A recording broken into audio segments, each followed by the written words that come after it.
2017 Honda Accord. I'm going to show you where the cabin filter's at. It's behind the glove box here. Your first step is to go ahead and disconnect this damper you have here. All you got to do is press down on it. Okay. And that'll disconnect it. You have these stoppers here. All you got to do is press the glove box inward. Pull it down a little bit.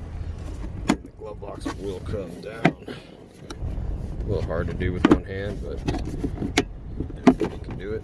Once you get it down, this is where the cabin filter is at.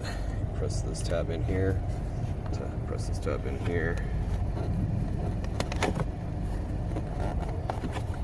Ooh, I'm tricky with one hand today. Press it in. Come on.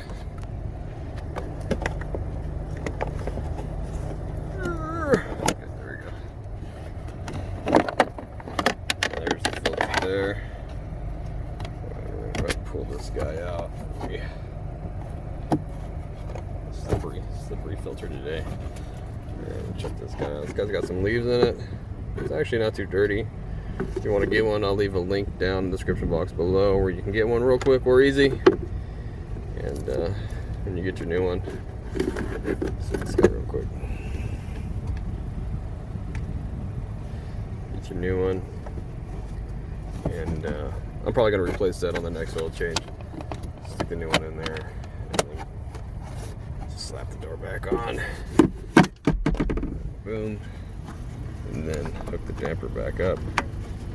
Just like so.